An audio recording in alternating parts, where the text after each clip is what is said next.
The internet was conceived as a way to share information and new ideas. Personally, I use it to share videos of my cats. The original intent of social media began innocently, I'm sure. Pretty quickly, people found ways to lie, cheat, and manipulate.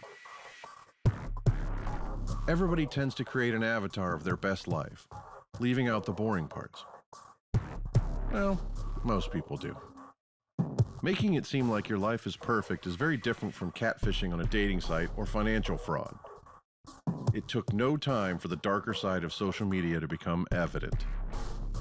Prepare to pass through the looking glass where one man without a job and a lot of mysterious money can leverage his phone and free Wi-Fi at Starbucks to tear apart the fabric of people's lives.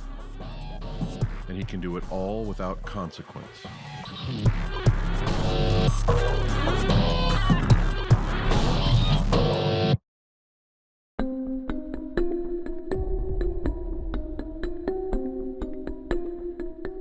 My plan for living in St. Joseph was I was going to open my steak company, and we were going to ship steaks out of Missouri. And so when I bought my building, I had my recording studio, and I kind of always had the dream of opening a free recording studio. And that later, many people in the community that were musicians turned on me and attacked me is moderately bizarre, because I had really hoped to be the person who helped them, you know, have some bigger opportunities.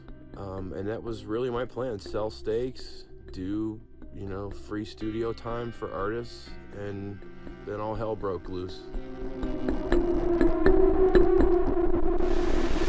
And I'm not going to go away. I am fucking tired of this. I'm tired of living in the last year and a half for creating hundreds of social media accounts and targeting U.S. citizens.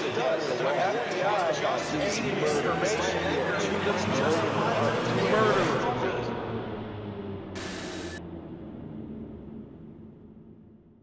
St. Joe is a good city. The people are nice. St. Joseph, Missouri was basically a fur outpost located in northwest Missouri. The Pony Express started there.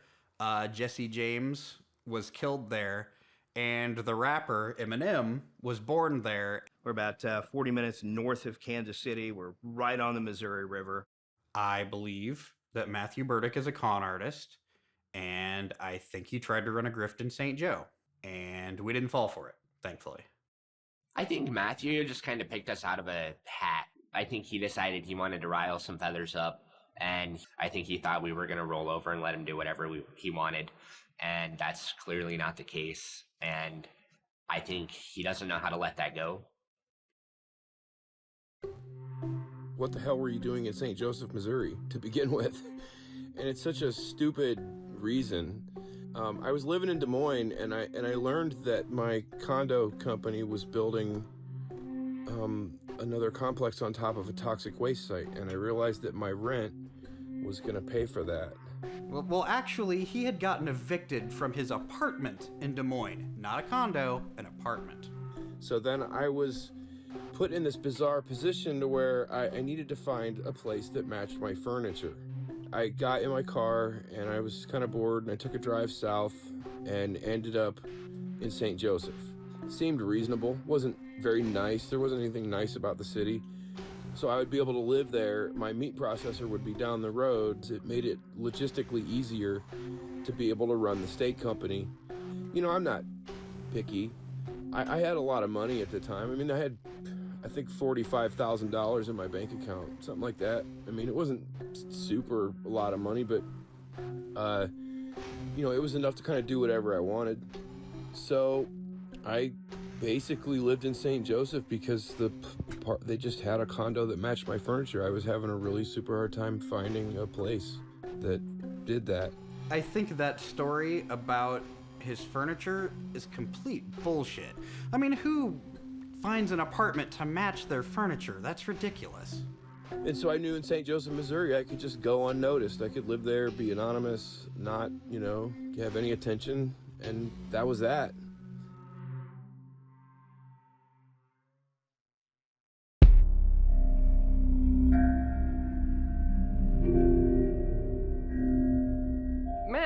Berdyck likes to play the part of the hero. It all pretty much started with the IHOP incident. He wanted to save the damsel in distress.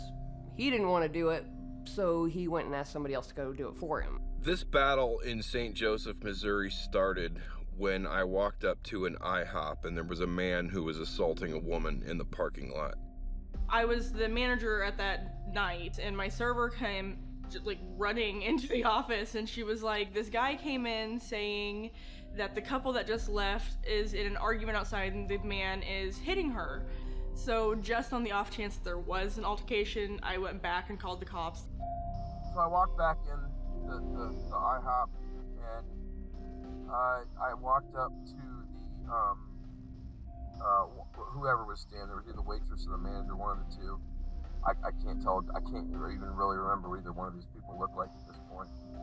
The woman, the manager, Rachel Hayner, was not present, and this is very clear in the video. She was not outside. She was not in a position where she could have seen what happened. This man was choking the fuck out of this woman. The car was shaking. It was really violent. And I realized that I needed help. And since then, the altercation has changed to where the man was like choking her. And I'm like, that's not at all what you told us, and that's not what I told the police, because I was going off of what you told me. I asked 3 men who were sitting at a table to come out and help me protect the woman. And the guys were like, the manager already called the cops, it's not our business. And they immediately went off on me. We ain't helping no one, blah, blah, blah, blah. I looked down and the guy's wearing a Trump grabber by the pussy t-shirt. He called them a bunch of pussies because they wouldn't go help him beat some guy up. The girl behind the counter called the police. She confirmed that the assault was happening. And so nobody but Matt saw the couple get into the physical altercation outside. And she was like, are you going to be eating with us? And he said no. And she asked me to leave the restaurant. So he went outside, but the whole time he was just saying cuss words, calling the guys names, and of course they responded in kind. As these guys were screaming at me across the restaurant. So I went outside. About 20 minutes later, the 3 shoeless hillbillies came out of the restaurant and they started threatening me, so I turned on my camera. I'm a reputable person in this country, by the way. I'm not just some nobody that's standing here right now that nobody's gonna listen to, man. Don't come inside, ask us for help. I asked you to help that woman that was getting beat up right there and you refused. So I'm filing charges against you when the cops get here. Just letting you know, I'm a national working filmmaker and a journalist. I'm a well-respected person. You're a bitch. I'm a bitch. I'm driving a $50,000 car over there. It must be somebody. What the fuck do you drive? That's cool. Yeah. Maybe I'm who I say I am. You're physically threatening me right now. I did. Just a little bit. I never threatened you. Because he came inside asking for help and he called us pussy. Keep your composure. So I'm a national working filmmaker and journalist. I make movies. So I'm not talking to you. I'm done that, like... I'm just famous, is all. It doesn't matter. I don't know who the fuck you are. Well, you know, just because you don't know who I am doesn't mean I'm not famous. For somebody who claims to be just nationally widely known, I had no idea who he was. Well, I see the police coming around the corner. They don't stop. They drive right past the restaurant. So I actually have to chase them down in my BMW to get them to come back to the restaurant. The woman at the IHOP lied to the police, said that I wasn't assaulted. So whenever the cops did finally come, I told them, I don't think that there was any blows given. I don't know for sure. And the police wouldn't investigate. I spent an hour arguing with them, trying to get them to investigate, and they wouldn't do anything. And so my server just kind of popped her head out the door and was like, Matt got like real into her face and with his little phone camera and was screaming at her, saying that she was harassing him and that she's letting these guys harass him. So I had to raise a big stink. Well, eventually the police, after I contacted city council, opened up an investigation. I called my manager after it was all said and done. We have an email from corporate. She was like, so did you know that he was gay? How would I know? It's not like he was waving like a rainbow flag or anything. This is just speculation on my part, but I really do think that he fakes being gay just so he can have an excuse to con people. She was like, I want you to read what corporate sent me, the email, and that we as staff had kicked him out because he was gay, and then that we lied to the police. And me and the server were reading this going, that's not at all how any of this happened. Like Monday morning, I got a call from Lieutenant Dan Swiger saying he wanted me to come in and make an official statement. Bring each one of those waitresses and bring those people from that restaurant in there and let them testify. Let's bring them in separately and let's let them tell their story. And let's watch each one of them not be able to fill in the holes in their carefully manufactured reality they've been. So I went in, me and my server went in at different times and talked to Lieutenant Dan Swiger. He has my full recorded statement, and I told him the same thing that I told the cops.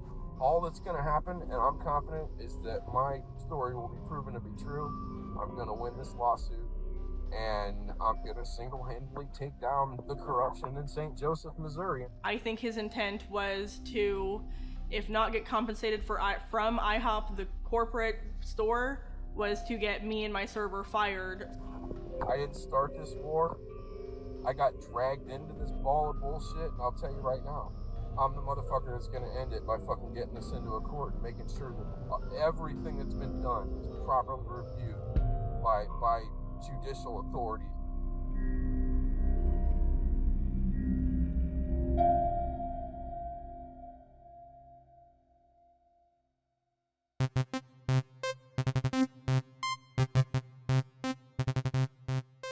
One night when I was closing our bar down, usually I check my city email on the weekends, but for whatever reason, I'd received an email from someone named Matthew Berdyck, someone I'd never heard before. And in this email that he sent to myself, every other member of the council, the mayor, the chief of police, and several other individuals, he said he was a victim of a hate crime because he's a member of the LGBTQ community, and that immediately piqued my interest. What struck me as odd is usually when someone has a complaint, they get right to the point of what the complaint is. What he led with was basically a summary of his resume. The first thing you might be asking is, who is Matthew Berdyck? Matthew Berdyck is an experimental gonzo filmmaker, journalist, activist, and philanthropist. He's made solicited major cable network TV pilots, Cartoon Network's Adult Swim, music videos for Grammy nominees, experimental documentaries, and short films. His writing pieces on the subject of toxic waste have been read by millions of people in the United States. He is the founder of SuperfundResearch.org, an environmental activism and EPA watchdog group. In 2018, he founded Daily Independent Journal, an investigative journalism outlet dedicated to speaking truth to power and exposing the sordid, slimy underbelly of reality. That's me reading my own bio, by the way.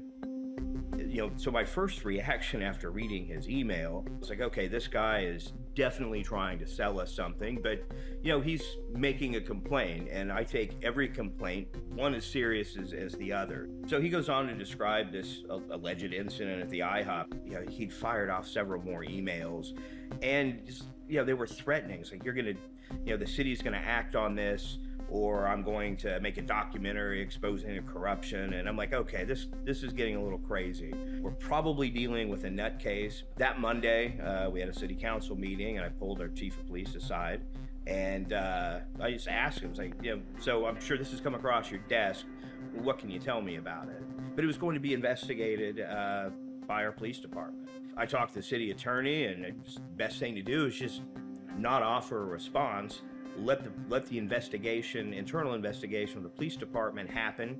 It became so intense, I realized the police weren't going to charge these people, that the prosecutor wouldn't get involved. He posted a picture online of the letter he got from the police department. They did an investigation. The prosecutor declined to file charges because there was not enough evidence that a crime was committed. The person who was conducting the internal investigation, I know well. I trust him. The investigation was very thorough. He was emailing us nonstop. In fact, between the end of July of 2018 and mid-October of 2018, there were over 740 pages of emails that Mr. Berdyck had sent to the city of St. Joseph. These two police officers didn't do what he wanted them to do, so he wanted to get them fired. Berdyck's lucky he didn't get arrested that night for trying to file a false police report. Police officers' job is not to do what you want them to do. Their job is to help enforce the law. And Berdyck claimed that he had this video of the entire incident. Turns out he does. No, I mean in the building, like you're just being an ass. There's a child in there. I'm not. You're being an ass. What is wrong with you? You have a camera. You are threatening me. You're threatening me with a camera, buddy. I'm notifying you on camera that you are harassing me. Once I notify you, In a public place? legally, In a public you are place? now harassing Get in me. your $50,000 car and get your ass out of here. I'm the guy that exposed the Flint water crisis, by the way. Good. Stop bragging about yourself. Just so you know. Stop bragging about yourself. Shut the fuck up. I wasn't aware just talking about my resume was bragging. Shut the fuck You must up. be a failure. Shut up, you little queer. Did you call me a queer? Yeah, just to see A how queer. you react. A Just queer. To see how you react. You called me a queer. Just to see how you react. You know that's a hate crime right now. See, in the Midwest. You know you're committing a hate crime right now. In the Midwest, if I say a fag. I'm from the Midwest. Are you a fag? Yeah, exactly. So Are you a you're getting fag? pissed off. I am. So what? So you're committing a hate crime right I'm now. not committing any hate crime. I'm just asking. You got a problem with gay people, No, man? I want you to get the fuck out of here because you Well, came inside. you don't have a right to tell me to asking for our leave. help, You're not. And then called us a fucking pussy when you come inside asking for our help. I know. I So wanted get you the to fuck help out that of woman. here. And I watched the video, and it was him taunting and saying insane things to these three guys. Those officers cut him a break. And instead of being grateful, he decides to go after their livelihood. When I stood up to expose corruption in the police and the local government and the prosecutor's office in St. Joseph, I had been branded as a fraud. So then, about a day later, a big article went out to the whole city exposing the police for corruption. It wasn't also just these two cops. The crime rates in the city had risen 56% in the last so many years. There were lots of citizens complaining about the police.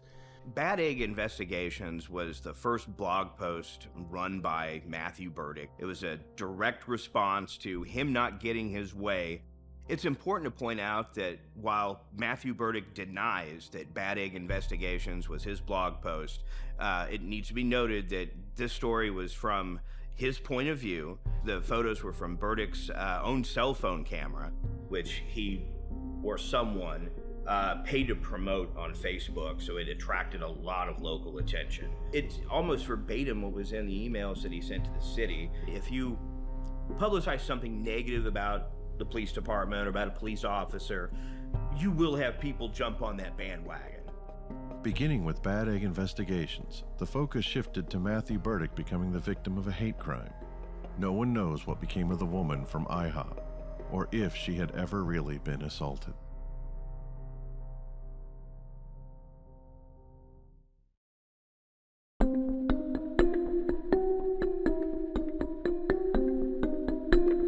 The local media refused to write about it. They called me on the phone. They killed the story when they found out I was telling the truth. Yeah, so within a week of Berdyck contacting city officials, he was irate that we weren't doing anything to fire these police officers and to remedy his situation. When he went to the news press locally about it, that the reporters wouldn't write a story about it. I am a former technical director at News Press Now in St. Joseph, Missouri, and that is a newspaper, the St. Joseph News Press, and we have 5 television stations, and my job was to run the director board during the evening newscasts. It's kind of a widespread problem with the police, and so I stood up to expose the police. The local media buried the story. In late July of 2018, Matt emailed our reporters with the story of what happened at the IHOP. They looked into it, they found that it wasn't credible, and they decided not to run a story. And in retaliation, he started launching social media attacks on our newsroom. They knew that if they buried it, it was going to cause me a lot of problems, so they buried it. In August of 2018, I got an email, and it was from HR, and it was essentially a warning about Matthew Berdyck. And it said that if he attempted to contact any of us, to report that contact right away. This resulted in our St. Joseph News Press going through active shooter training. Before Berdyck's harassment, it was never necessary for us to have an active shooter drill. So I got angry and I started my own newspaper. I had a business space where my state company was, and I opened a newspaper. His headquarters for the Daily Independent Journal was just this brick building right outside of city limits next to a gun range where he also had his recording studio.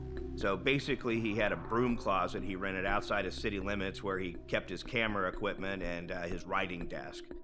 And that newspaper generated 61,000 readers in 1 week.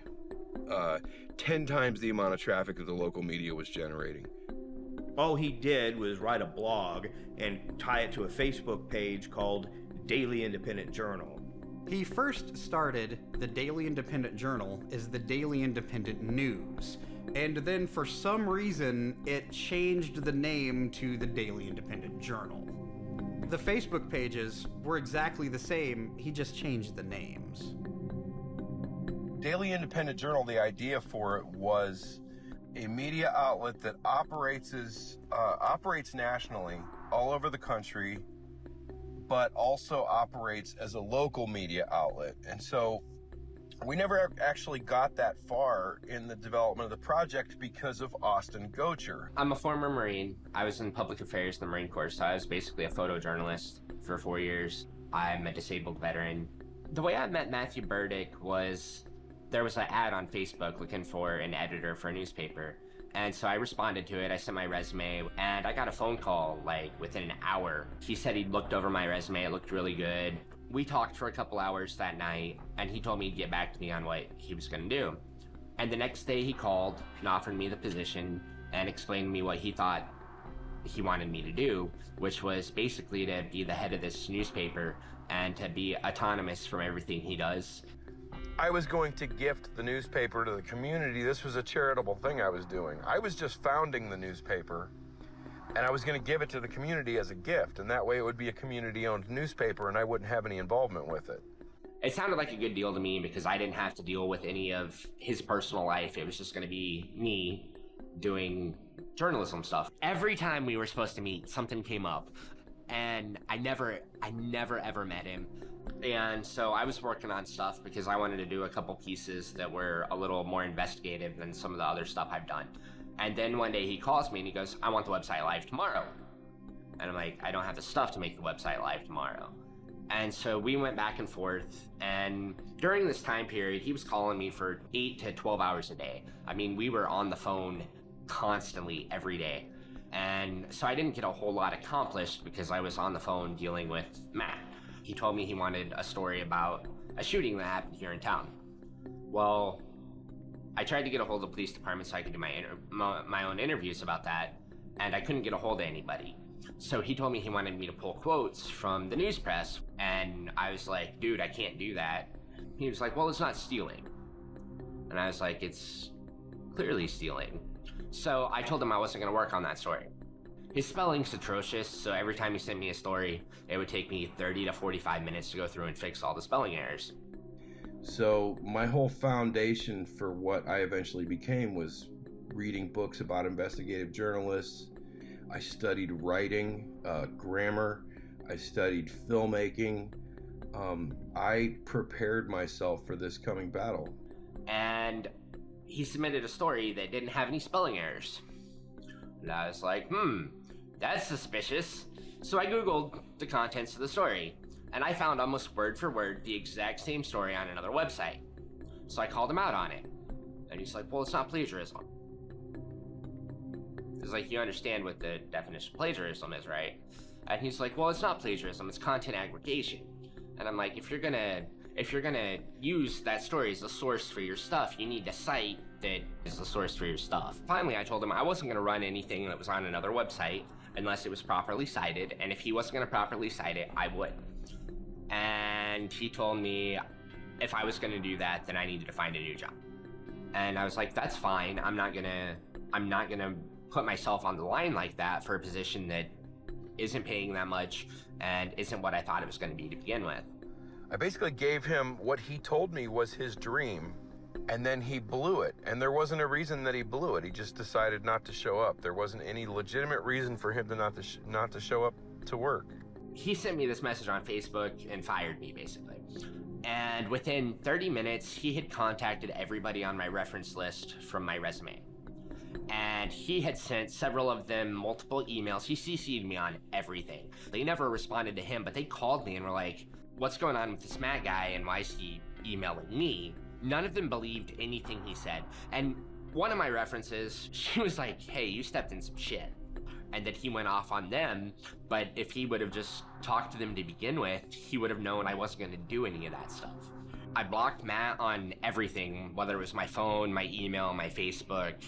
So after I fired Austin, I was pretty disgusted with him. I gave him a desk and an office and an entire newspaper that he could run, plus funding and staff. It's a really nice thing to do for somebody who had nothing. And Austin fucked me. He basically wrecked my entire business. It really bothered me that he couldn't at least explain his side of the story to me instead of just flipping out on people. Well, when it became clear that I was going to become the voice of anti-corruption in St. Joseph, enter City Councilman Brian Myers. Where I stepped in publicly was where someone I'm good friends with got into an argument with him on Facebook, and Berdyck kept running him down. He posted on his social media that I was a fraud and a con man. He posted that I had scammed the city. He posts an image of my campaign logo, and he's like, is this you? I'm like, yeah, that's me. Probably I should have just stepped away there, but with what he was saying about our police department and what he was saying about people in the community that I know and respect, I'm like, okay, there are still going to be people that believe all of his bullshit. Feel really bad for the people of St. Joseph because Brian Myers is absolutely 100% criminal. And there's no ifs, ands, or buts about it. And I will gladly prove that in the court of law. Man enough to face me. He then launched a political attack against me, telling everyone that I was anti-gay and anti-equal rights. And to that, I can only say my track record politically speaks for itself. And I'm a born-again believer, and I have religious convictions that the Word of God condemns some of the practices of homosexuality to glorify our Lord and Savior, who says marriage is between one man and one woman. You're not born a certain way, that this is a choice they have made, and that's why I think it is condemned in the Bible. I think anyone's born a bigot either. I think it's taught, and I think you're a glaring example of bigotry that's been taught. Wow.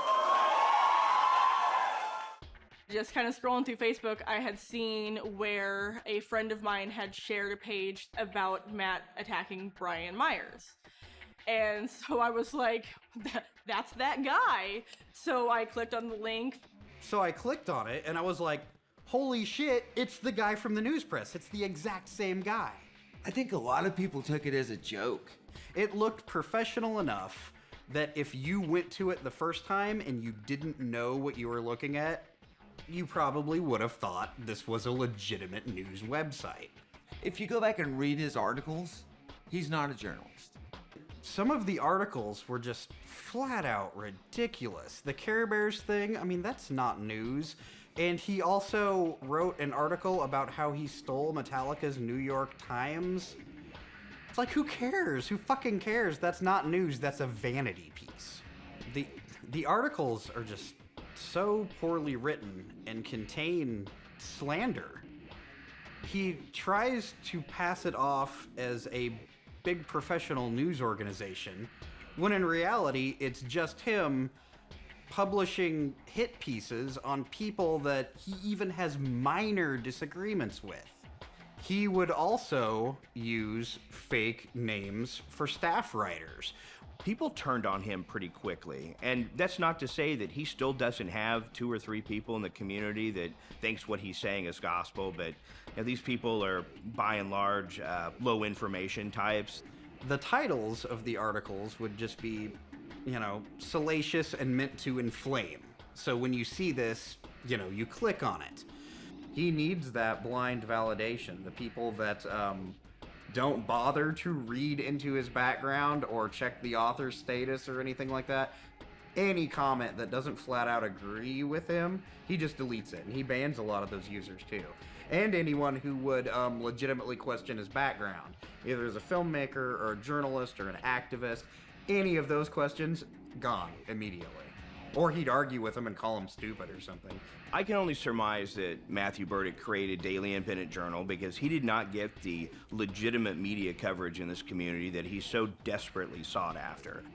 I had just gone on Facebook to correct the details that he had gotten wrong, because there were a few people going, wow, this is crazy, and I was like, I want you to know that's not how it happened. I had my own little very article about me.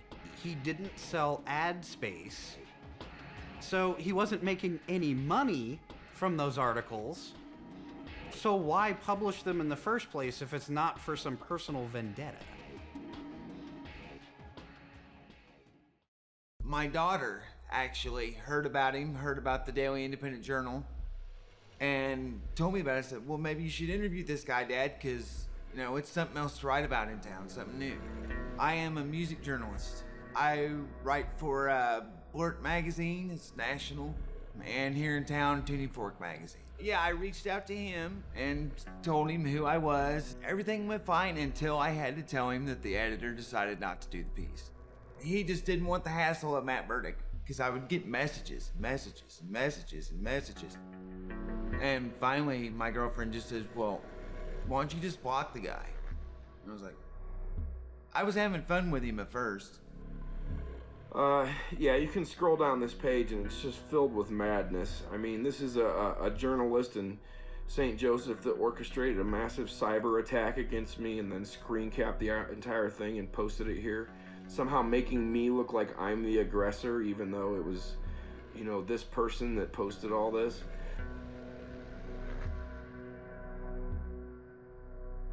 You know, I've been made fun of my whole life. I know what bullies are like. This guy's just a bully.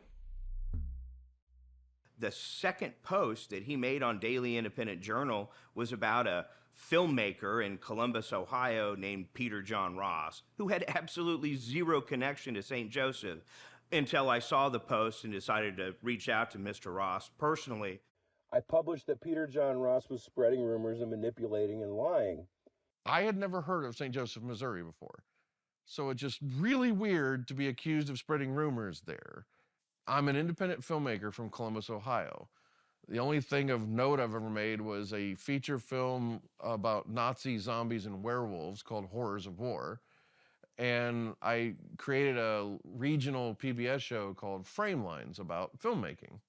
I got 4 regional Emmy nominations for my work on Frame Lines.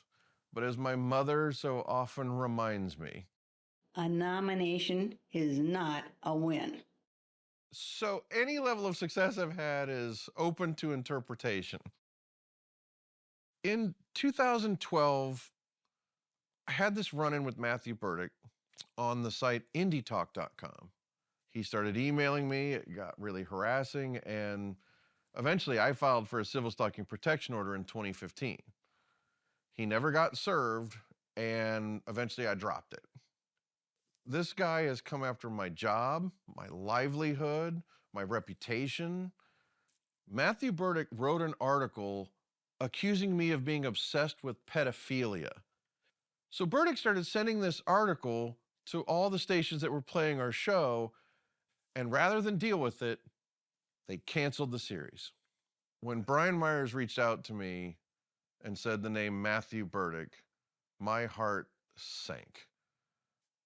All I could tell Brian is, I have a really bad feeling about what's about to happen in St. Joseph.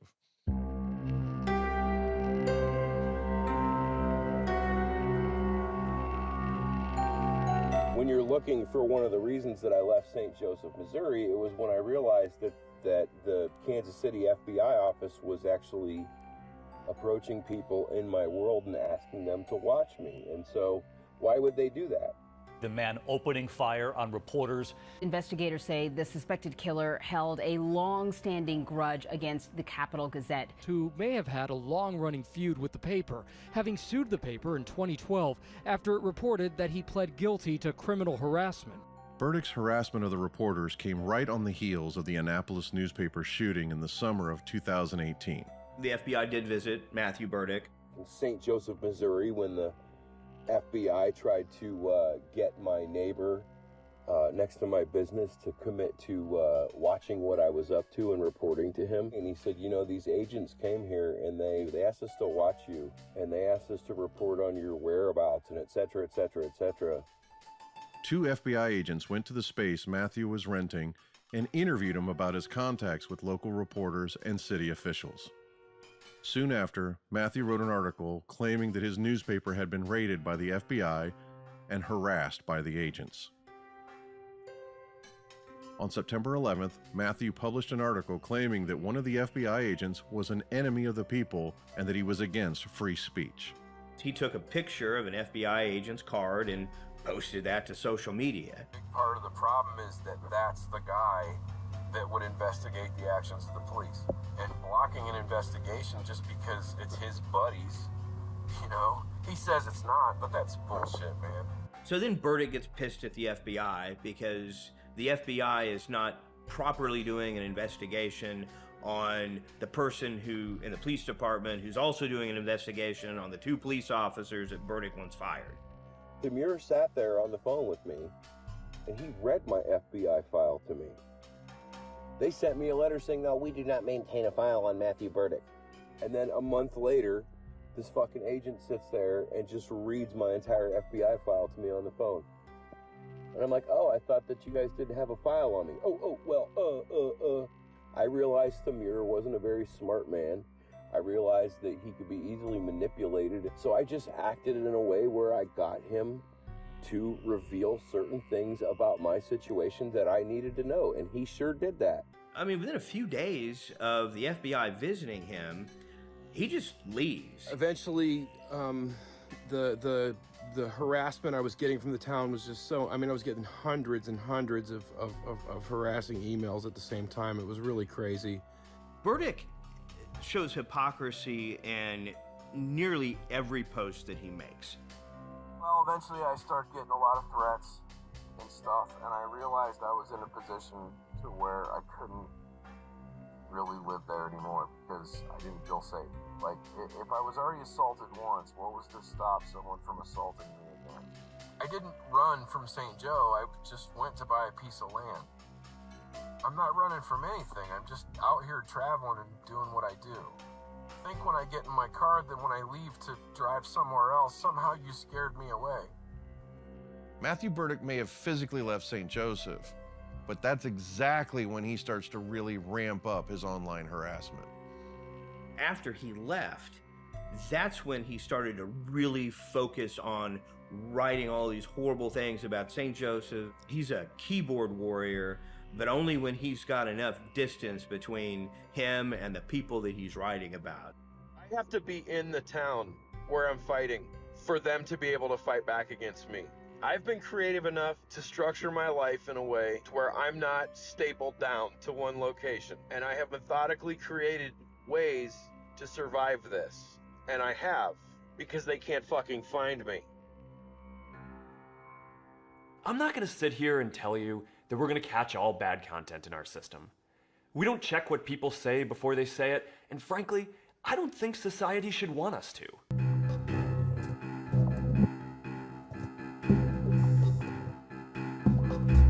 At this point, Matthew Berdyck declared war on the city of St. Joseph.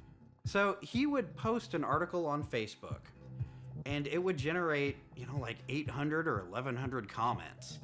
And he would just reply to every one of these comments. And he would spend sometimes 18 to 20 hours a day doing this. And I would sit and watch these things, and you could see the date and time of when he's posting these things on Facebook. He would reply obsessively to these people, and a lot of the times it was insulting. Facebook allowed him to create this perfect image of himself and delete anything negative towards him. If you just question Berdyck on something, he flies off in a rage. He wants to insult anybody and everybody who sees through his bullshit. Dude, all this guy does every day, every waking moment, is harass people online. The messages he was sending to me and Brian, it was just boom, boom, boom, boom, boom. I mean, it's like he's just Superman typing all this shit just so fast. Anyone that disagrees with him about anything, major or minor, tries to ruin their relationships with other people, tries to destroy their good name. Once they were aware that Berdyck was out there and this Daily Independent Journal page was posting nonsense and then direct messaging people privately, people started to share their stories locally. If I wasn't out pissing people off, then I wouldn't be accomplishing anything at all. When anyone would argue with him, he was going after all of their employers too. And one person in particular who is higher up in employment in our regional Boy Scouts office, he filed complaints against Boy Scouts of America. This guy rattled Berdyck so much that Berdyck found out that this gentleman's mother had a federal job in Leavenworth, Kansas, and called her employer and tried to get her fired. Everybody's got to stop Matt. You know, he's powerless, he's ruining people's lives, but the really, really interesting thing is when you say, okay, well, whose life did he ruin? And everybody gets quiet. And there isn't anybody's life that was ruined. It was not for a lack of trying. He was certainly trying very hard to ruin people's lives. There's a guy that owns a flooring company that just asked him, is there anything I can do to help? He was reaching out to him like, this guy's got a serious mental health issue. How can I help you with this? He sent him, days and days worth of just insane, threatening messages, all because this guy reached out and tried to help him get help. He not only tried to get someone fired from a local music store, he tried to get someone else I know fired from a restaurant in town because he had a disagreement about something political on Facebook. When you get into a disagreement with someone and you don't just walk away, it is not normal to try to get them fired from their job. The only way I can save my career is to go after theirs. That's it. I have no other way to win this battle. Which career? I mean, like the activist career, the journalist career, the steak dealer career, the filmmaker career. I don't think any of those are legitimate. I think they all exist only in his head. He wants to be this big guy who crushes all these little people, and he wants to make himself be so much more powerful than he really is. If you piss him off, then all of a sudden you're the sole reason why he's a worthless loser. Facebook acts faster and removes a greater percentage of the hate speech on our services than other major internet platforms, including YouTube and Twitter. I reported dozens of his posts, and none of them were ever removed. We're able to identify almost 90% of the hate speech that we remove before anyone even has to report it to us. He's harassing people and spreading fake news. I would get a notice back saying that it did not violate community standards. And I'd be like, how does this not violate community standards? And if it doesn't violate community standards, it absolutely should. The laws have definitely not caught up with it. And a lot of people in law enforcement will tell you, you know what, you can always block their Facebook profile, but that only protects you from one-on-one harassment. There is nothing that stops someone like Matthew Berdyck from making a public post about you as a person, whether it's true or not, and then putting an obscene amount of money behind it so that everybody sees this picture of you that Mr. Berdyck has built up in his mind and is trying to sell to the people. I think Facebook has an obligation to moderate that content, and they are doing an absolutely terrible job at it. We're also going to be banning posts that make false claims. We're also focused on creating a higher standard for hateful content in ads. St. Joseph, Missouri stands up for its own. That is very, very corrosive to activism. What if I go from town to town and I meet all of these activists and I network them into a very, very big, powerful group that can turn around and fuck up the government and fuck up the EPA and fuck up causes and start fucking people up all over the place. On Facebook, calling each other names, that's not really that big of a deal, but when you start getting into threatening bodily harm, telling people to kill themselves, that is a crime. Kids have gone to prison for telling each other to commit suicide. I think Matthew Berdyck attacks people because when he doesn't get automatic respect or adulation, he immediately flips to, I'm gonna threaten people. Matthew Berdyck definitely gets a sense of power when he hurts people or just scares them. This is his MO. This is what he does. This is not unique to St. Joseph. This has happened in, I think, 7 different states. My business partner worked at Facebook. Our campaigns were paid for by Facebook. And we were constantly given compliments by Facebook about the level with which we were able to educate people. I have been able to disrupt the functioning of entire cities with my campaigns, and I did that in cities all over the country.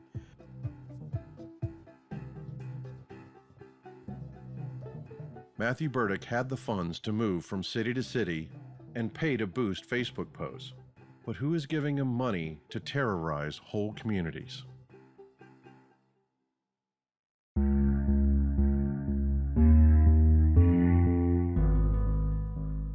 Matthew Berdyck posted this image on Facebook of a deposit he got from Social Security disability. And Berdyck claims to be disabled, but no one is sure what the disability is.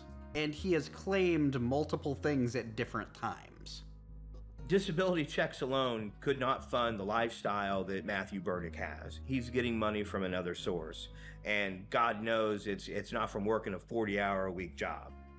There is nothing that Matthew Berdyck does that he is able to monetize to make that kind of money. Somebody is giving him money. I noticed that Berdyck had often bragged about being rich. But, oh yeah, he's told me he was a millionaire, multimillionaire. He's the only transient millionaire that I know of. Driving a BMW with $20,000 in cash, 6, 7, 8 fucking guitars with me, $1,000 watch, $1,000 phone. Recording equipment. I mean, he really did own those things. Matt would often threaten people that his business partner worked at Facebook. And I suspected he was a con artist and that he had his hands in somebody's pocketbook.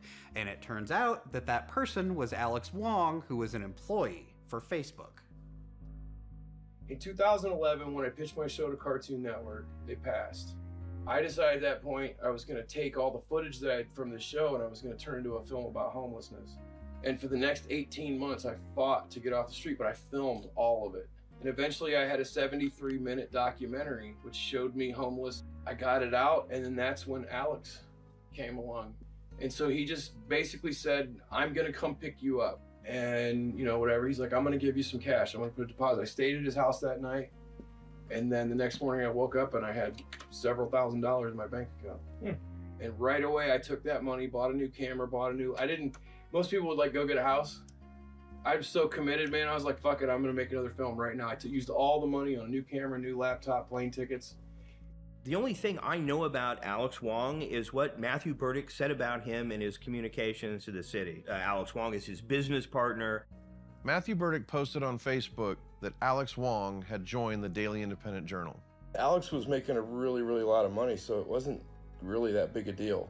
And I'm really glad he helped me. I mean, it really helped me travel the country and do my investigation. And I mean, I benefited from it. I got all kinds of, I was able to go to hundreds of communities because of this. I was able to go all over the United States. It was like being a rock star, really.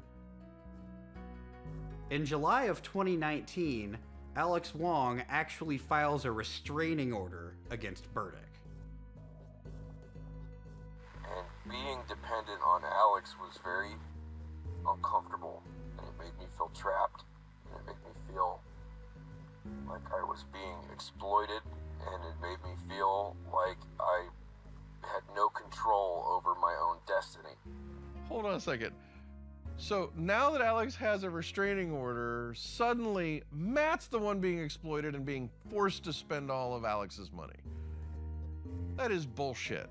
That Alex Wong, for whatever reason, gives Matthew Berdyck money. 2 BMWs or a Land Rover But the weird thing is, at least 2 of those vehicles are still registered in Alex Wong's name. Matt talked to his business partner, Alex, who I've never talked to, I've never met, I've never even met Matt in person. The day that I got my signing bonus, which was $500, Matt said he was gonna send it to me. And then when I got the information to pick up the check from Western Union, it was sent from Alex. That was a really suspicious thing to me because why is this guy sending me money if I've never even talked to him? When Matt fired me, he threatened to sue me for this $500, but he didn't even give me the $500. Alex did. And when I pointed that out to him, he got really pissed. And Berdyck was so desperate to appear rich, he would post screenshots of PayPal transfers over 10 grand. He would post shots of him flaunting money. No, I feel like he's ripping off Alex because when I told him I'd give Alex the money back, I was like, I have no problem sending Alex his $500 back. I can do that, but I'm not giving it to you. And I actually sent Alex a message on Facebook, and I never got a response from him. All I wanted was sustainability. I wanted to create something for myself. As a disabled person, I think that's probably what we all want. And what Wong did for Berdyck goes above and beyond what a lot of other people do for people that are down on their luck. You know, Wong gave him hundreds of thousands of dollars. He funded not only Berdyck's lifestyle, but helped fund the cyber terrorism that Berdyck seemed, to really enjoy. Matt sends an email to city officials and threatens that both he and his business partner who works at Facebook are experts at Russian disinformation tactics. My business partner was on the Russian disinformation team at Facebook, and he leaked a lot of information to me that I probably shouldn't have had. And so when I'm creating these campaigns, I know what I'm doing. Was Alex Wong a willing accomplice in all of this, or was he somehow coerced or manipulated by Berdyck into doing this? There was always this suggestion that he was somehow planted in my life, and that, again, the money was this leash. And since I was all over the place, he was always the person that could just report back to whoever it was that planted him in my life. I mean, you don't think that somebody wouldn't want to know about a guy who was traveling the country speaking to activists and getting on the inside of every cause in the United States? Every time I've spoken about these odd things as crazy, I'm being gaslit. Like, I'm being made to feel that I'm crazy.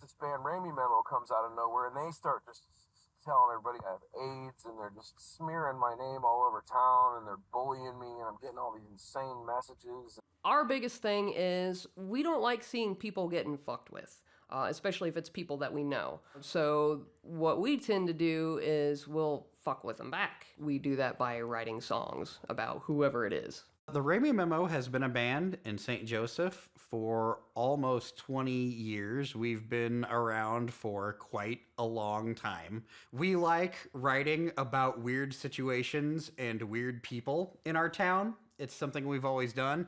And Berdyck was definitely a weird situation that I felt appropriate to write about. They're guys I've always enjoyed being around. I think they're funny. I think their music's funny. I like that they don't take themselves too serious. I decided I wanted to do a song about the whole Berdyck situation, and I decided to use the actual threats and crazy shit for the literal lyrics to the song. He claims that I faked all of those messages. Well, those are fake, right? They're just not real. Like, I think they're someone photoshopped them. And you're probably going to rest in prison. We don't lose these battles. I was just laughing about it.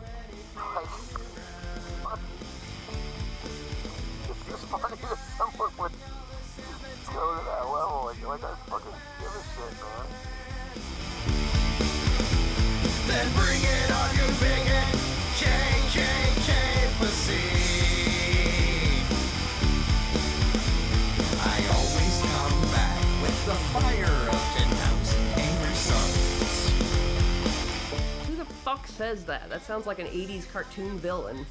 100%.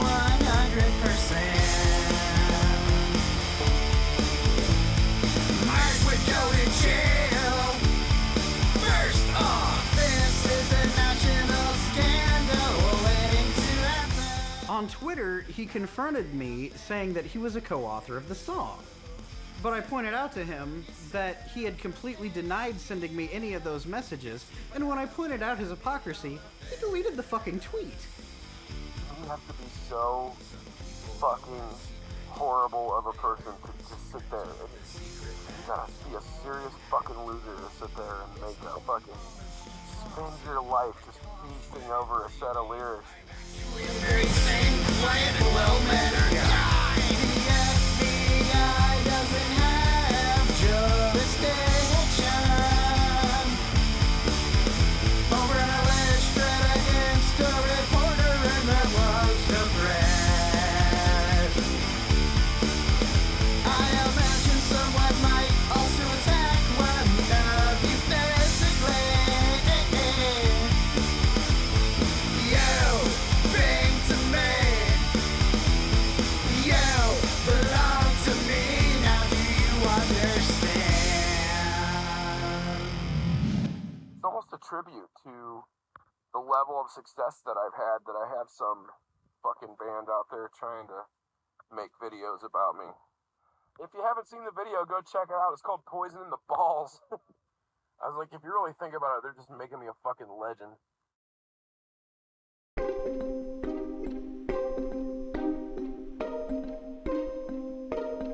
So within a couple of months of Berdyck leaving the city of St. Joseph, the emails just kept coming and coming and coming. You know, he's going to sue us for violating his civil rights. He's going to sue us for being violently chased from his home, and so on and so forth. But city officials just completely ignored him. And while this kept going on and on and on, you could tell that it was building into something. At the time, I was doing an investigative journalism research project, and I was going to nuclear facilities. I think Berdyck was mad that people were starting to ignore him. And in 6 years of dealing with Matthew Berdyck, I'd never seen emails like these before. He was seriously escalating the situation. Well, the first thing I did was look at a map to see where the closest nuclear facility was, to see if, you know, if he's serious about this, you know, how much danger is he going to present to the people in the community that I have been elected to represent. From what I understand, mostly bluster, but you have to take these kinds of threats seriously. This isn't threatening to slash somebody's tires or punch somebody in the mouth. This was a threat to completely disrupt a system of power that could be big enough to cover, an entire region, and also a threat that, could very well harm, and I think these things need to be taken seriously. An article appeared on a site called scumbag.com that said I was headed towards Perry Nuclear Power Plant and I was going to blow it up. That's basically what the article says. Scumbag.com were the only ones to reply to Matt. They asked him, "Are you serious about these terrorist threats?" He replied, "I'm at Perry Nuclear right now, and you're in the blast radius." They called the police. Calls were placed to the Perry, North Perry Village Police, and this cop was half asleep. He just took the threat seriously. He pinged my cell phone to locate me. From the emails that were allegedly sent, I don't know if they're real or I don't know where they came from, but at the same time, even those emails don't make a nuclear threat towards Perry Nuclear Power Plant. There's nothing to do with Perry.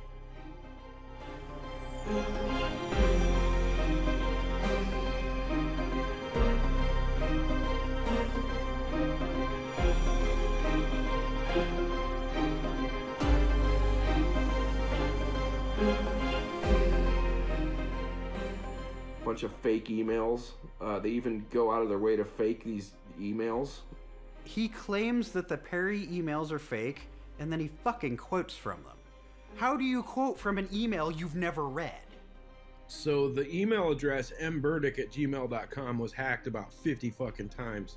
and I abandoned it many years ago because of this. And so I have no access to the account. I don't use it. Like, I can't even log into it at this point. mberdyck@gmail.com is the same email address he's using to contact the people he's already admitted he contacted. He said that some of the emails were real and some of them were fake. But how does that work when all of the emails are from the same email address? It just doesn't make any goddamn sense. And it just doesn't make any sense. And so the only reason that I can assume that Perry was injected into all this is because the people that wrote the scumbag article live in Northeast Ohio, and Perry is probably the most well-known power plant. So they just picked one, assigned it to me. And what did he do? He sends another email from a different email address to the same recipient list from the supposedly hacked email account, and then blames me, saying that I hacked his account and sent these terrorist threats to a nuclear facility. This, of course, leads to a 2.5-hour interview with the Cleveland FBI office. The first thing they asked me is, have I ever accessed any of Matthew Berdyck's accounts? And I said, no. They said, yeah, we knew that.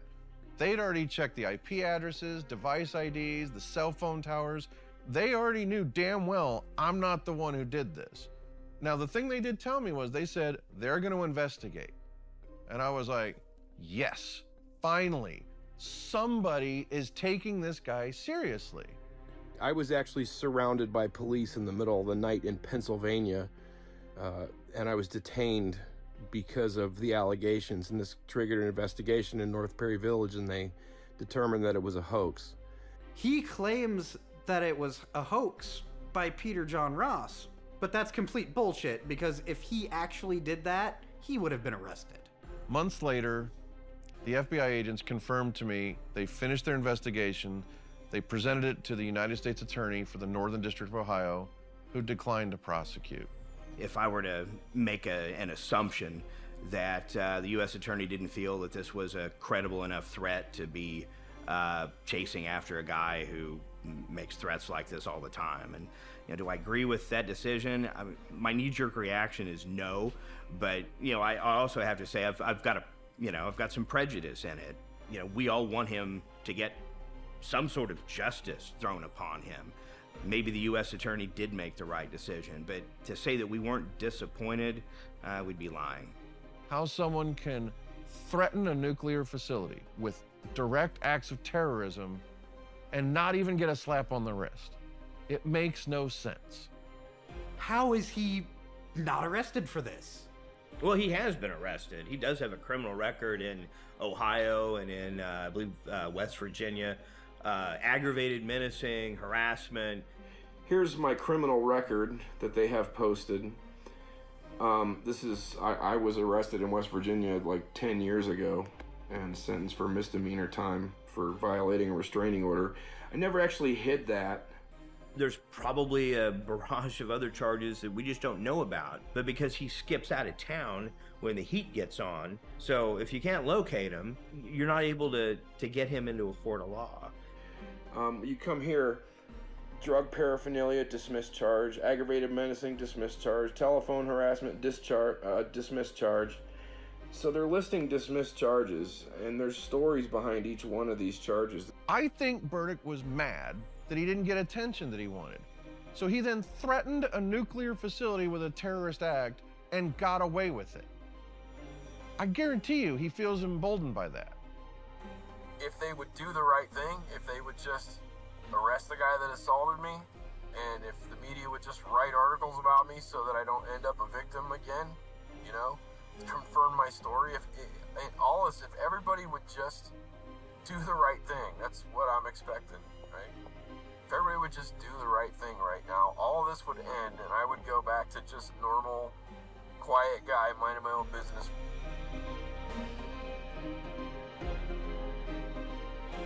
Matthew Berdyck continued to fight with people in St. Joseph for weeks after he broke his lease. The Daily Independent Journal continued to post false news stories and privately harass people in St. Joseph for months after he moved away.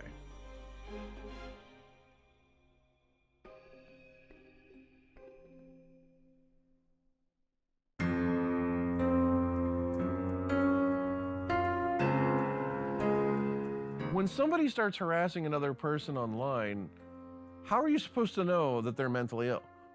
All anyone knows is that they're being attacked. There's an assumption that this person is somewhat normal, so by attacking back, they're not assuming, oh, this is a mentally ill person that I'm harassing. I don't know how crazy he is, or if he's not crazy at all, and he's just a con artist. He told me that everything he does is a sort of Hunter S. Thompson or Andy Kaufman style bit. So he's coherent enough to make up a story like that when he thinks there's going to be consequences. When you're talking about like the typical internet troll, the goal of an internet troll is to elicit a response. I don't think internet troll is the appropriate label necessarily for Matthew Berdyck. He seems to have a completely different emotional need than most internet trolls. Berdyck seems to have a craving to be loved, and if he doesn't get it, he then goes off on everybody and he wants to be a victim. He seems to have two personas to me. He will have the hero, and then he'll have like the victim persona. There's Matthew Berdyck, and then there's Matt. And those are two, in my mind, two entirely different personalities. So Matthew Berdyck can be this gonzo madman character that's, 80,000 people are talking about on social media for exposing corruption in the police or something else. And then Matt is over here sitting in a restaurant dining, on some steak and mac and cheese or something. I have a law enforcement background. I have a bachelor's degree in criminal justice. I'm a former police officer. Matt finds a way to twist everything around so he's the victim. He's the one getting picked on, where in all reality, he's the aggressor. He's the one picking on everybody else. I don't feel like I should be held responsible. I'm the one that had to go to 30 doctors to figure out what the hell is wrong with me, and nobody's figured out what's wrong with me to this day. I am legally disabled. I have bipolar disorder. I'm told that I can't function in reality. I worked in the psychiatric rehab center for, several years, and it does follow a lot of the same things that our mentally ill patients did. And from what I can tell of Matt, I think he does like having all of this attention, whether it be good or bad. Getting views and likes on his social media, any kind of attention, is all about validation. I'm not particularly egotistical person.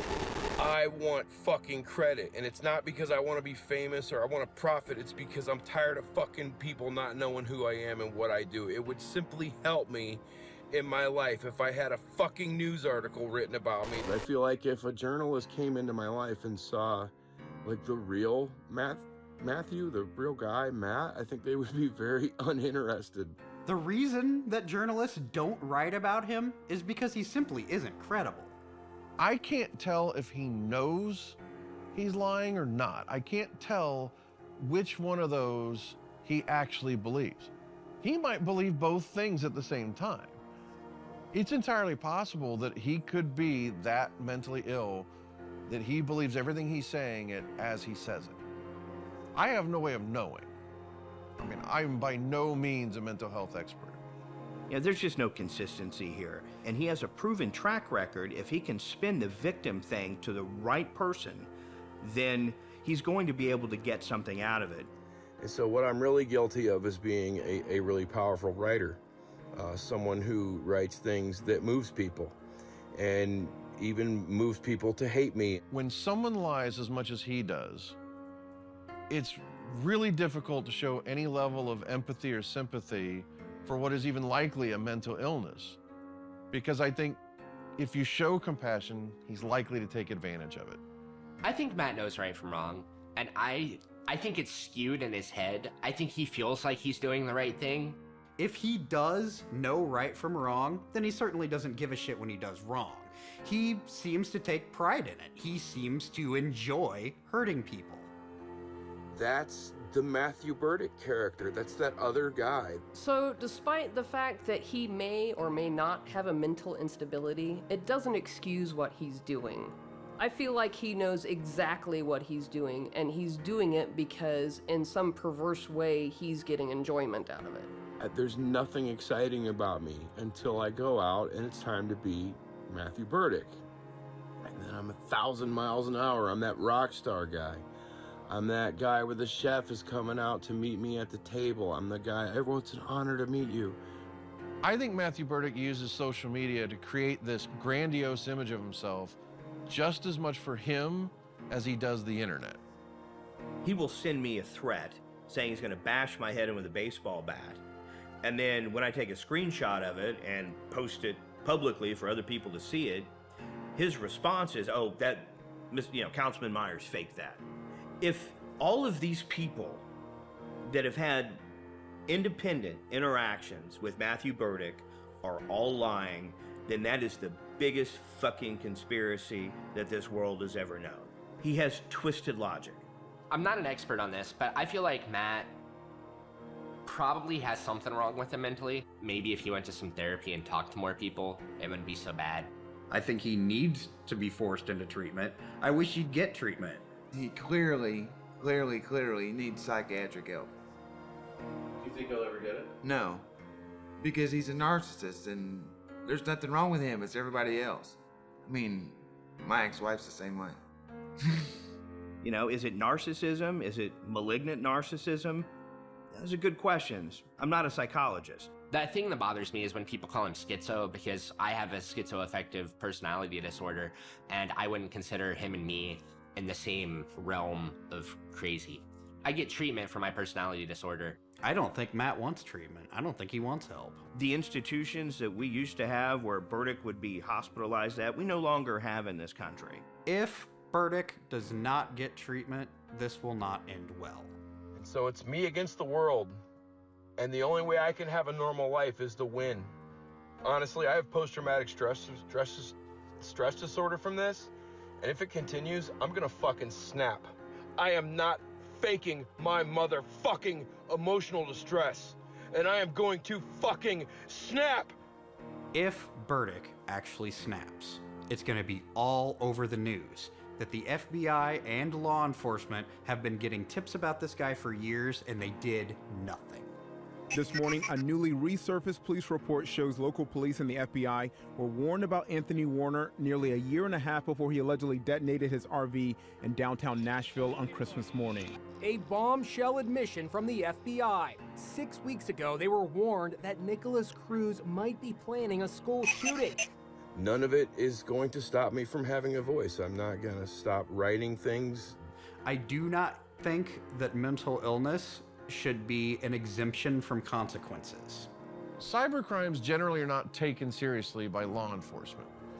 They're misdemeanors, and when it's a cybercrime misdemeanor, they generally don't care that much about it. As long as he is out there and is making people's lives a living hell, then I am free to mock him for that. If people think I'm an asshole for that, I accept that.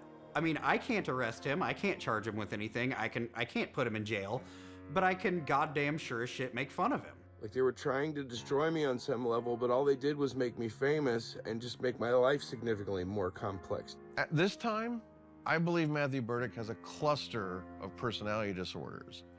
Matthew Berdyck clearly seems to know what he's doing is wrong, and he gets pleasure from hurting people.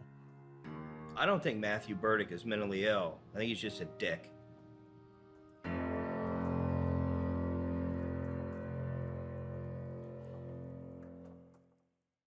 When someone is threatening you or threatening your employment and law enforcement isn't doing anything about it, sometimes they're going to fight back.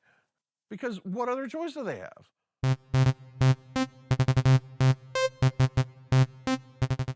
Fuck Matthew Berdyck. Tip your servers, let's get this started. I've got a new song that I've been working on. We decided to do the concert because I wanted something positive to come out of all of the bullshit that he was spreading all over town. We decided to raise some money for MBVR, which stands for Matthew Berdyck Victim Resources. We were all pretty well on board right away. And they said, hey, would you want to do a benefit for MBVR? I was like, yes. Yeah, I would. It sounds like fun, I felt like it was necessary to do the show because he obviously has harassed a lot of people in our town, and I felt like we were kind of sticking up for everybody. You know, silver lining on Matthew Berdyck creating victims. We got to have a really good show out of it. We announced the concert, and he would write posts saying that he was going to report us to the state auditor for illegal fundraising. This Garner Quillian guy will just, who knows, maybe someone will hit him in the head with a brick or something just for being a piece of shit. But he started sending death threats that he was going to shoot me in the head. Just so there's no confusion, I had my shirt specially made. I am not Garner. So anybody looking for Garner that may be packing, that's a lie. I am not Garner, my shirt says so. And then when I saw this benefit concert was going to happen, and I saw that he was still harassing like Brian Myers, and he was harassing this band, and I was like, man, why is he still around? What is his end goal? And I still don't know. This concert was standing up to a bully. And it happens to have been the same bully I've been experiencing online. So I packed up all my gear and drove 11 hours, even though he threatened to show up with an assault rifle. He started harassing the bartender that works at the venue that the benefit show is at. There for a while, he was threatening to show up and spray bullets on the band. He posted 2 Facebook Live videos where he contradicted himself. In one, he claimed that he was really bothered and hurt by the concert, and in the other one, he claimed it didn't bother him at all. I mean, these guys are doing so much shit to me right now. And now they're gonna have a benefit concert. So I lose my home, I lose my business, I lose everything that I worked for up until that moment in my life. I lose my name and reputation, and now they're gonna hold a benefit concert for quote unquote my victims.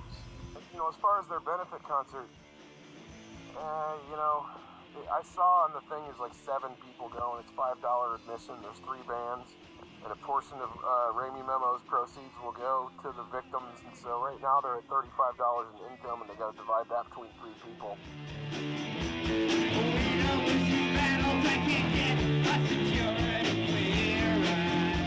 Well, I actually wanted to go to the concert last night because I wanted to see if Matt would show up. I wanted to meet him in person and see whether he had as big a balls as he says he does or if he's just a pussy. And I wanted to meet him in person to find out for sure. And I was really disappointed he didn't at least show his face. I was worried a little bit last night for the show. I thought maybe he would do something because I think he's one of those people that wants to be famous no matter what. Where does that lead? That leads to a shooting, or that leads to who knows what. Initially, I wasn't quite sure if Berdyck was going to show up or not. There was a little part of me that was just like, is this going to be our last day on Earth? Or is he going to show up with an assault rifle and actually blow us away a la Dimebag Darrell? I was nervous before, during, and after when we were leaving. I was glad to see that we had police presence there. I didn't know initially that the FBI was there. I didn't find out about that until later. And I was glad to hear about that. He feels empowered.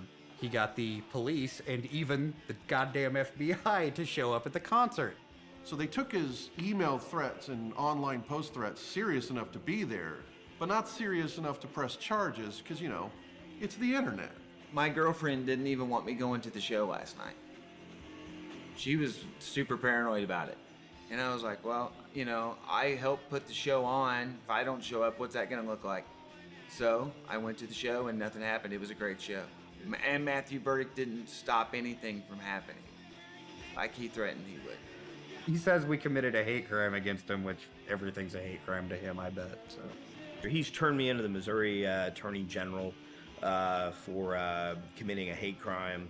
I never heard anything back from the Missouri Attorney General's office. I'm still waiting for that phone call. Sometimes Berdyck will do or say something that's so ridiculous that you can't help but laugh at it. But then you start to realize this guy could be severely mentally ill, and then you feel guilty for having laughed at it. They want to have a benefit concert, have your benefit concert, man. Don't be shocked when it ends up a piece of evidence in a future court case. for fucking what? For what? What could he possibly sue us for? Don't be shocked when citizens come forward with whistleblower protection and are able to confirm what they witnessed you doing. We're a dumbass rock band from St. Joseph, Missouri, and no one knows who we are. Why the hell would someone need whistleblower protection to talk about a show we played in a bar? Berdyck does not have the spine to walk into a court of law, because I think he knows if he does, the likelihood that he's going to go to jail is pretty strong. They wait until I'm vulnerable and then attack me. And so I'm talking with some television producers and journalists and various people about all of this, and we're working to make sure that the other side of the story is told. So here we are a year and a half later, and Mr. Berdyck sends an email, and he made the statement in this that this is to officially notify you that I'm taking you all into federal court for damaging me as a journalist, for violating my civil rights as a U.S. citizen, and I'm giving you the opportunity to settle before I take you to court. And at this point, I'm like, fuck it. I'll send him a settlement agreement. So, I offered him a 6-pack of Molson Ice, a Bryan Adams cassette, and I think Sweatin' to the Oldies Volume 2 on VHS. Shamefully, I do have all of these in my possession and would have definitely sent those as part of the settlement agreement, but, he didn't take it. I am going to get my revenge on this town, on these elected officials, on the media, on the police. I am absolutely going to make sure they pay and are held accountable for what they did to me. And they're going to bring all of this scandal into St. Joseph, Missouri. I'm going to bring it right back times 10,000 with no mercy whatsoever. No mercy. It's not going to stop until they're gone. I am going to be proud to be the one who lights that city on fire with controversy over and over and over and over and over again. And so no one can blame me. I'm just the messenger.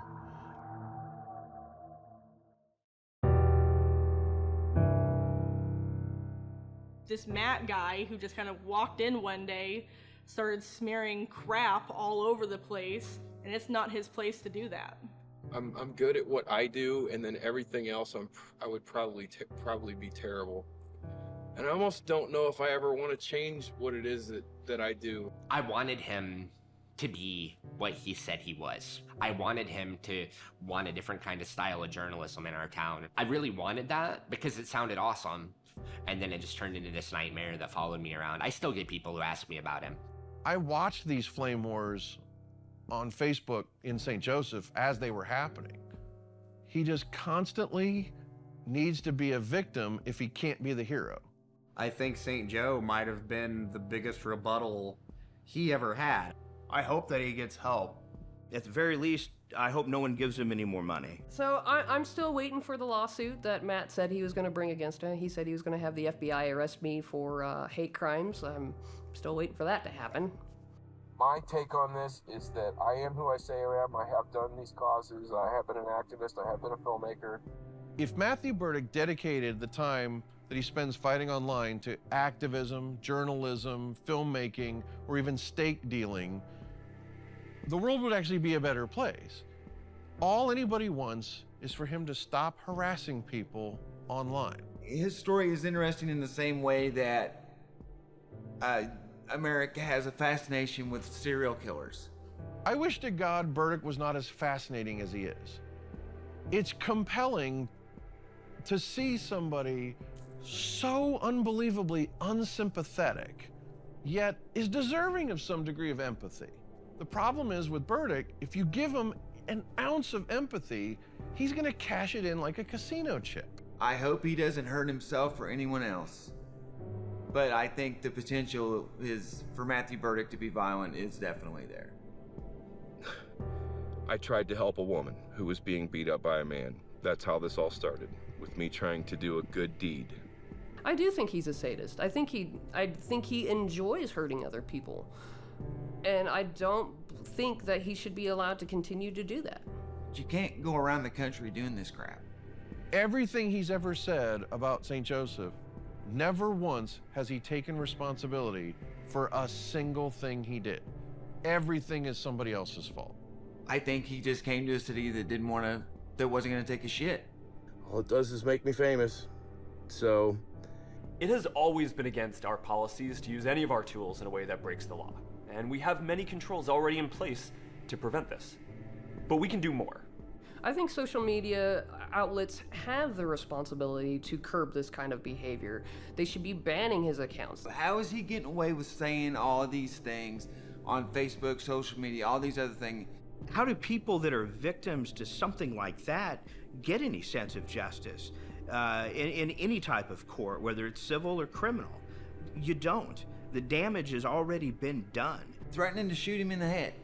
How is he getting away with that stuff? I don't know. I don't know how he gets away with all this stuff.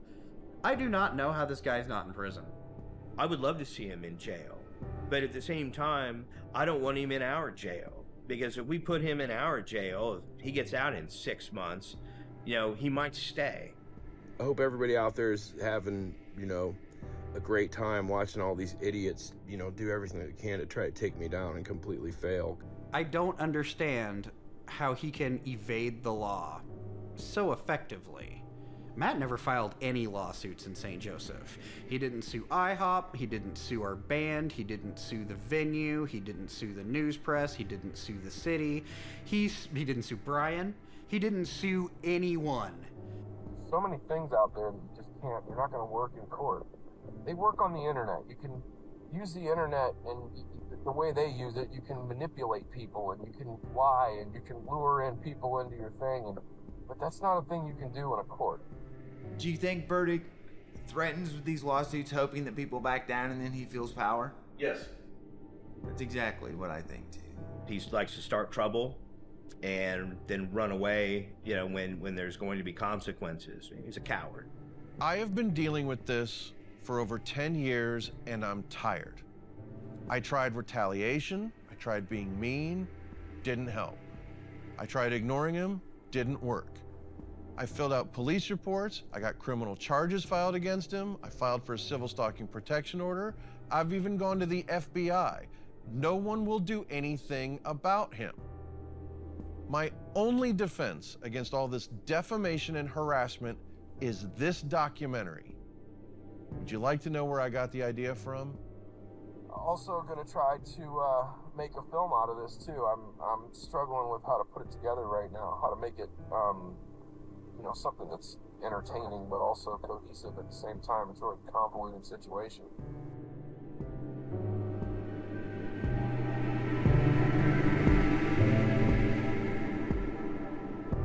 How I feel about Peter John Ross making this documentary, it's just part of being Matthew Berdyck. I don't really have any control over it. I know I've shown the trailer to a lot of people, other filmmakers, actors, people in Hollywood, and ultimately what I've seen is that people see a movie being made about me and they're congratulating me on my success, which is strange. Downtown Los Angeles filming, guy walks up to me and takes a selfie with me for the first time ever. It was crazy. Like, it's almost as if I'm becoming exactly what it is I always wanted to be.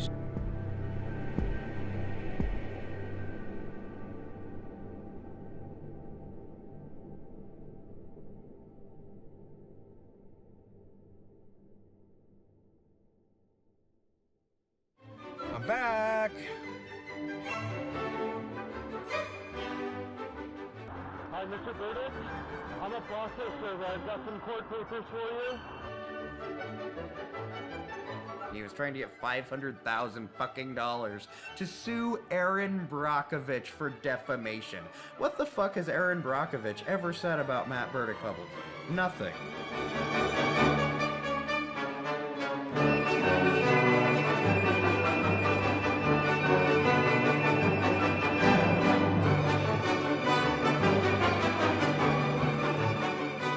There are people he's harassed for a decade. These MBVR people. Diane Diamond, the journalist who exposed the Michael Jackson allegations. To my mind, there's something really wrong with this guy. He spends all of his time contacting total strangers, wanting to be recognized for his greatness when he really has no greatness. Ernest Halkin, who is a former active investigator for the DA's office. He doesn't deal In reality, I think he is absolutely aware of the harm he causes. Jane Hitchcock, who claims to be an anti-cyberbullying activist. And what they did was they formed this MBVR. Peter John Ross is a murderer. He's a murderer. It all fits together in this congealing puzzle. The Front Royal Warren County EDA lawsuit. It was like when the Berdyck stuff came out. I have a whole 3-ring binder on all that. And then you have me saying, please, let's get to the bottom of this. Then eventually it led to him saying, I'm going to kill you and your daughter. I'm sitting there trying to figure out, I'm trying to figure out how he knows I got kids. All hell is breaking loose in Des Moines. The police officer appears like he's trying to frame me for a crime. I don't give a fuck if anybody thinks I'm crazy. This is my life.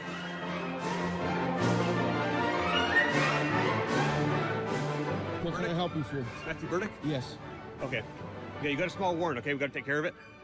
Okay?